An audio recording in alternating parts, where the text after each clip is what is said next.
오늘은 팔복 중에서 7번째 복으로 화평하게 하는 자와 그 복에 대한 말씀입니다. 화평하게 하는 자는 복이 있나니 그들이 하나님의 아들이라 일컬음을 받을 것이다. 화평이라는 말의 히브리어 단어는 여러분들께서 잘 아시는 대로 샬롬입니다. 지금도 이스라엘 사람들은 서로 만나고 헤어질 때마다 인사하는 말이 샬롬입니다. 우리도 새해가 되면 새해 복 많이 받으세요 라고 인사하면서 복을 말하고 있지만 사실은 사람들을 보면 구체적이지 못한 모호한 의미의 복을 생각하고 있습니다. 2001년 12월에 BC카드 회사에서는 탤런트 김정은 씨를 내세워서 유명한 CF를 만들었습니다. 기억나십니까? 여러분 부자 되세요. 이 CF의 카피는 아주 많은 인기를 얻었고 그 다음 해인 2002년 새해에는 남녀노소를 가리지 않고 모든 사람의 새해 인사가 되었습니다. 그런데 여러분 조금만 더 깊이 생각해 봅시다. 부자가 되는 게 과연 우리에게 복인지 아닌지는 아무도 모릅니다. 그렇잖아요? 아니, 내가 부자가 되는 것이 나에게 정말 복인지 아닌지 누가 알겠습니까? 아무도 모릅니다. 또한 교회에서는 수능 시험 몇 달 전부터 새벽 기도회에 나오는 그 사람들의 수가 갑자기 늘어납니다. 큰 교회들 보면 그렇습니다. 어느 교회나 마찬가지입니다. 왜요? 고등학교 3학년을 둔 부모님들 때문인데 이 부모들에게 있어 지금의 복은, 그들이 생각하는 복은 자녀의 합격입니다. 그렇죠? 그런데 또 한번 생각해 봅시다. 올해의 합격이 그 자녀에게 복인지 아닌지는 아무도 모릅니다. 누가 알겠습니까? 아무튼 누구나 이렇게 복을 받고 싶어 하지만 그 의미는 대단히 막연합니다. 그리고 대단히 소극적이고 자기중심적인 복을 말합니다. 우리나라 사람들은 복을 말할 때 오복을 말하는 걸 좋아하는데요. 오복이 무엇이냐고 물으면 모르는 사람들도 많이 있습니다. 어느 초등학교 선생님이 어린 학생들에게 오복이 뭐냐고 물으니까 한 학생이 손을 듭니다.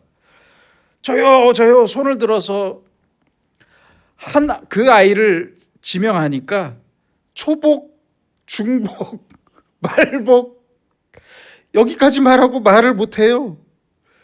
그리고 다른 아이가 손을 들고 말합니다. 초복, 중복, 말복, 8.15 광복, 9.28 서울 수복이요. 이렇게 말하더랍니다. 오복은 한자로 수, 부, 강령, 유호덕, 고종명입니다. 즉 오래 살고 부자로 살고 건강하게 살고 덕을 쌓으며 살고 질병 없이 천수를 누리다가 고통 없이 죽는 것을 오복이라고 합니다. 아무튼 우리가 말하고 바라고 있는 오복도 생각해 보세요. 대단히 자기중심적입니다.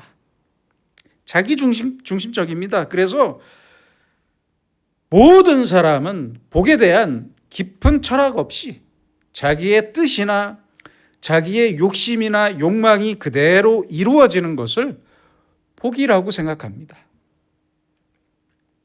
배고프면 먹고 아프면 건강해지고 가난하면 돈을 많이 버는 것을 복이라고 말합니다.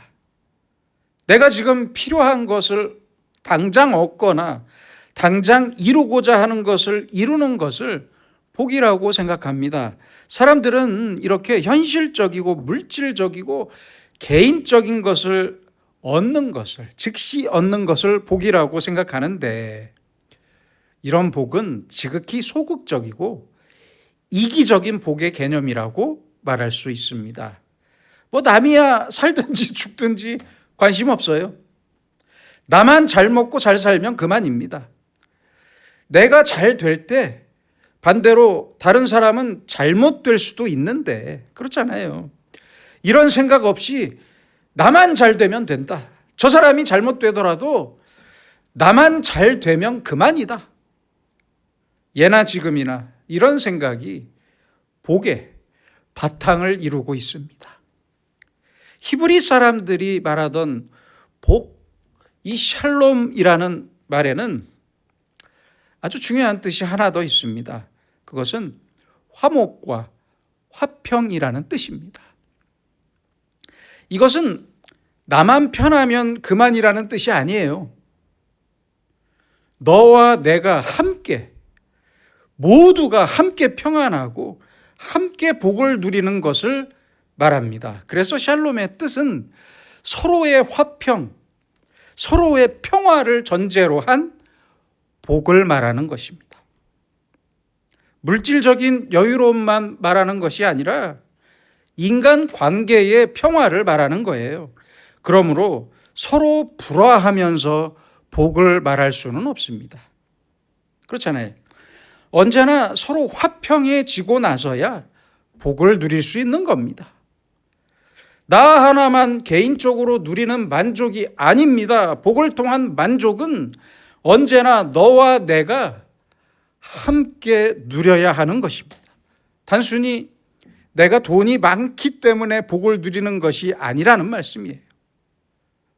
내 눈앞에 가난한 사람이 있는데 내 지갑이나 내 통장에 있는 돈을 자랑할 수 없고, 내 눈앞에 배고픈 사람이 있는데 내 배가 부르다고 만족할 수는 없다는 말입니다.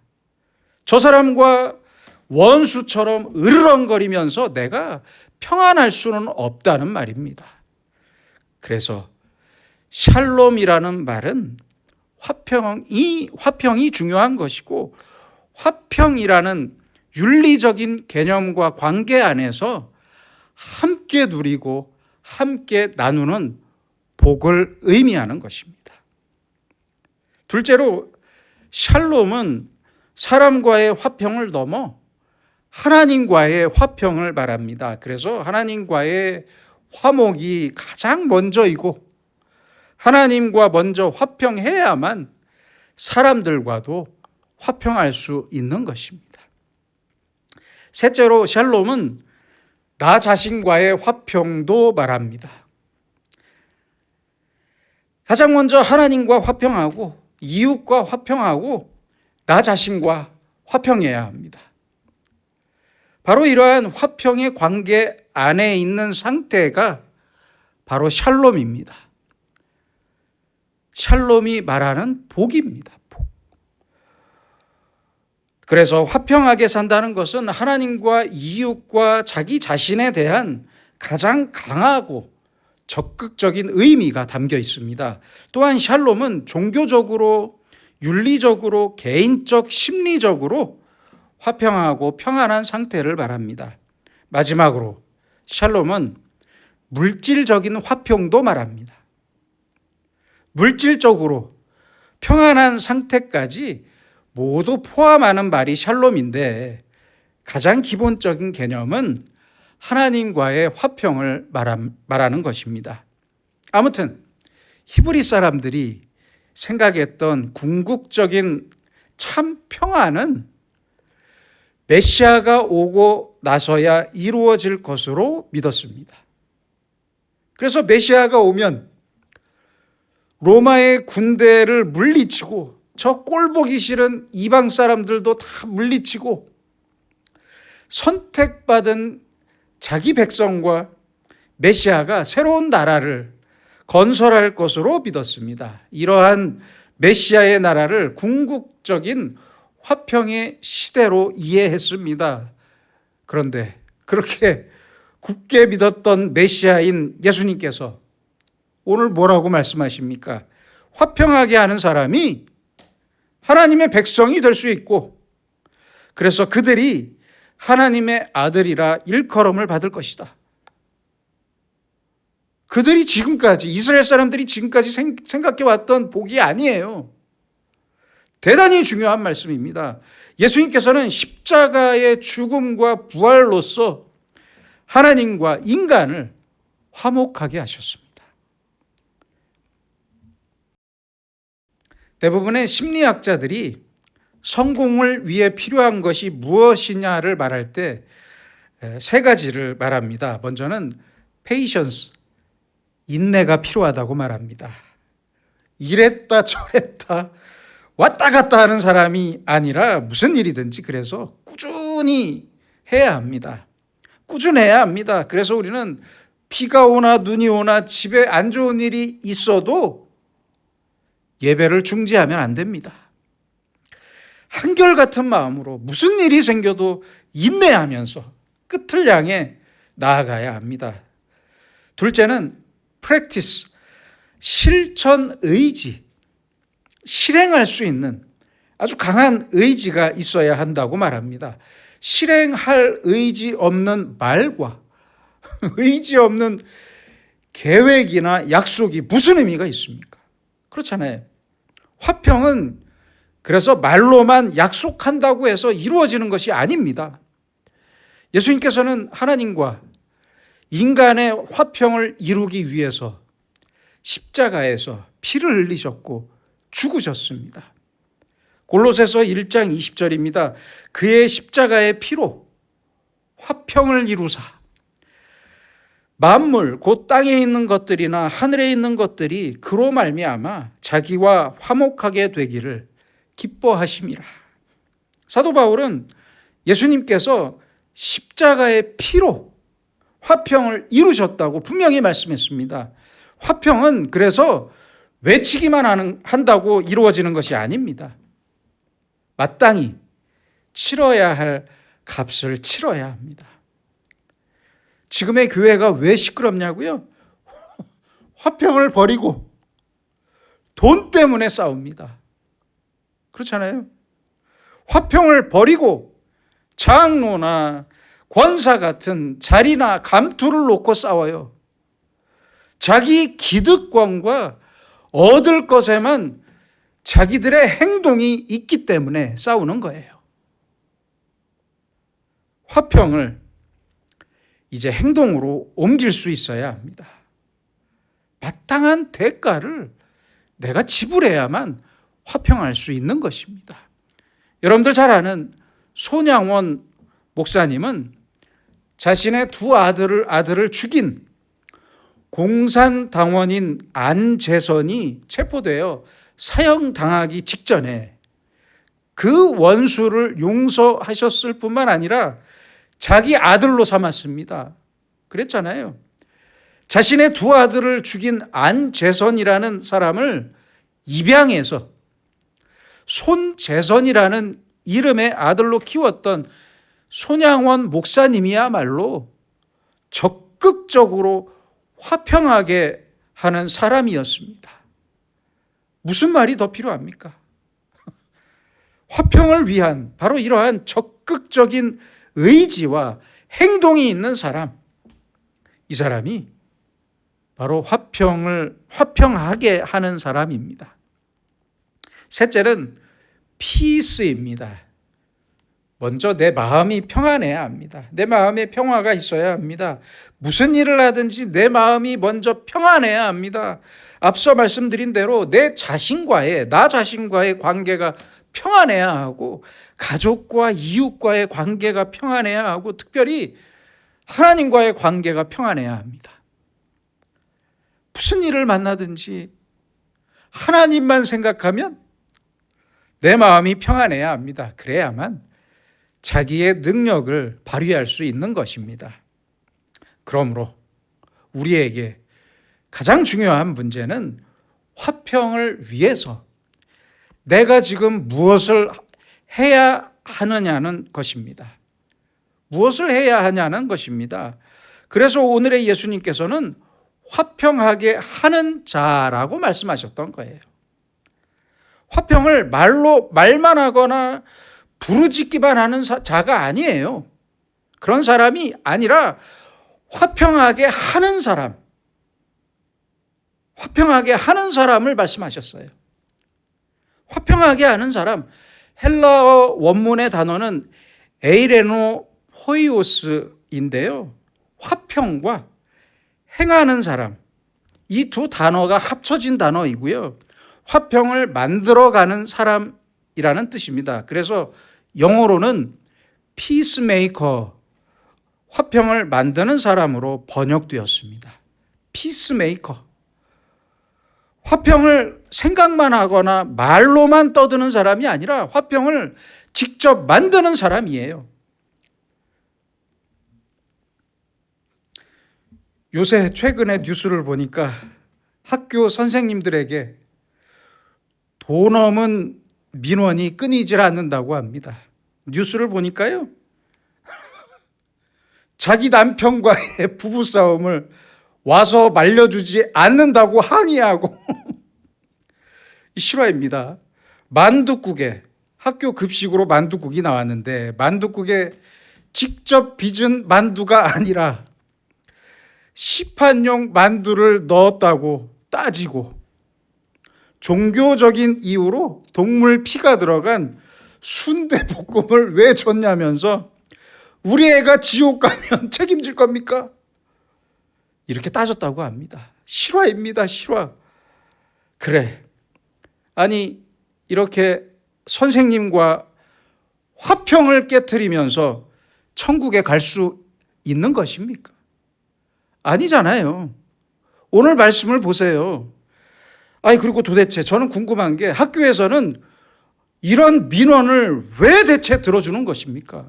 대체 왜 들어주는 거예요? 제발 무시했으면 좋겠어요. 반복해서 이런 민원을 하면 고발을 했으면 좋겠어요. 업무방해로. 참치 통조림으로 유명한 동원그룹은 2011년에 아프리카 세네갈에 스카사라는 망해가던 참치 기업을 인수해 한국에서 하던 대로 여기에서 하던 대로 직원 복지를 시작했습니다. 사내 식당과 통근 버스를 운영했고 사내 축구 대회를 시작했고 특별히 경조사를 지원했습니다. 어떤 한국인 주재원은요 3시간이 넘는 곳에 조문하러 갔대요. 그 결과 현지 회사는 생산성이 2배 가까이 늘어났고 영업이익도 흑자로 돌아섰고 세네갈 전역에서 입사하고 싶은 기업 1위를 차지했다고 합니다. 그리고 놀라지 마세요. 이 회사에 입사하게 되면 동네에서 잔치가 열린대요.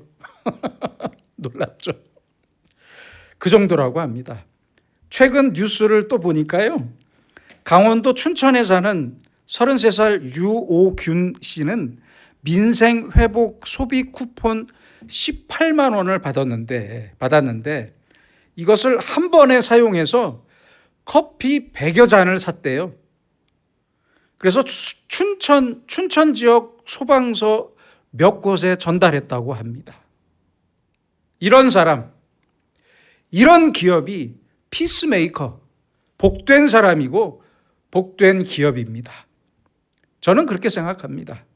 이렇게 화평하게 하는 사람은 가장 먼저 마음속에 절대적인 화평이 있어야만 합니다.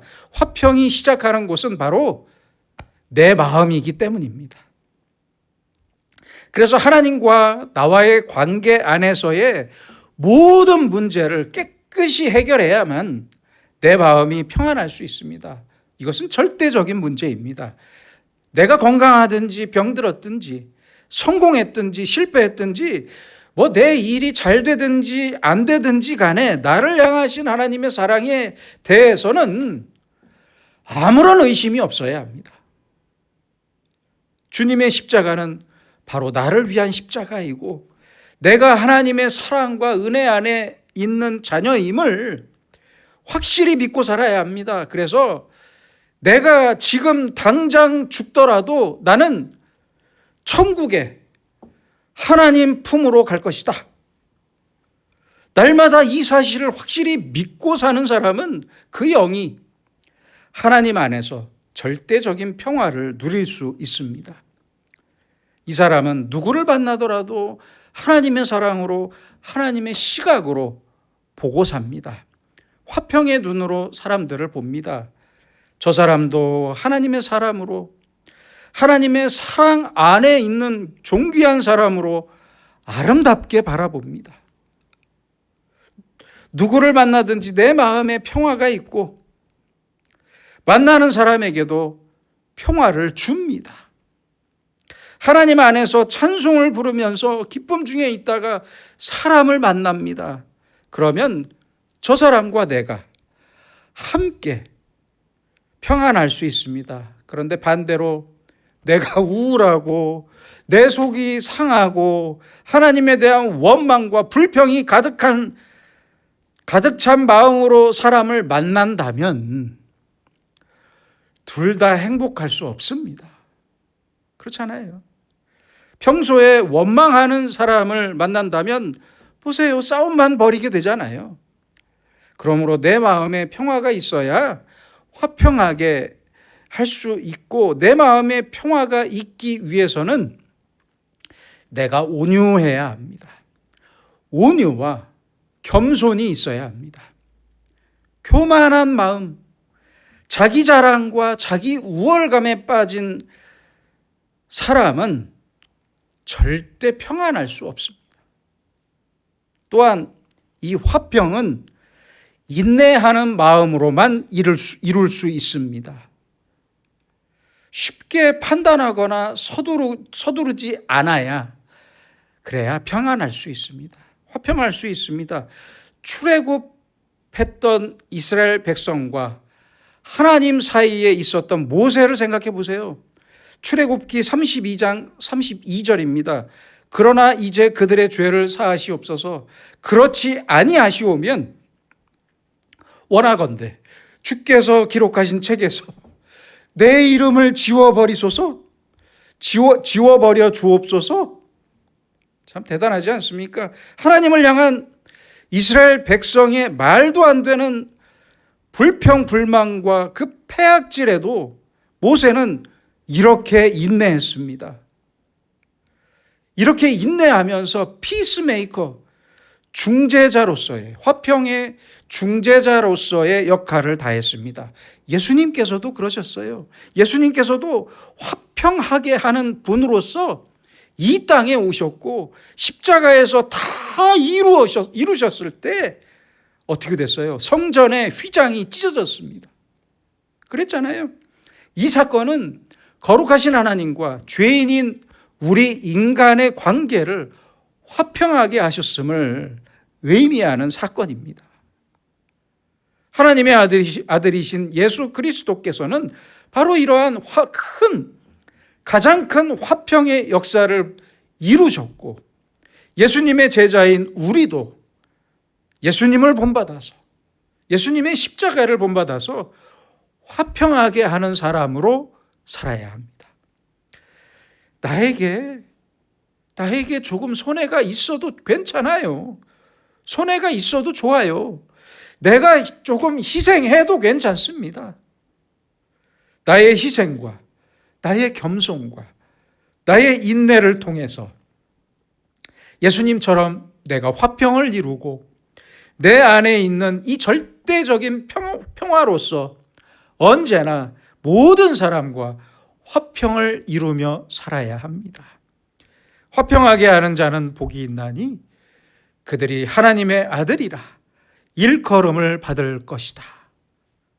이 말씀처럼, 오늘의 말씀처럼 모든 사람에게 내가 하나님의 아들이라는, 하나님의 딸이라는 이 사실이 분명히 알려지는 복이 날마다 우리에게 임하기를 소원합니다. 기도하겠습니다.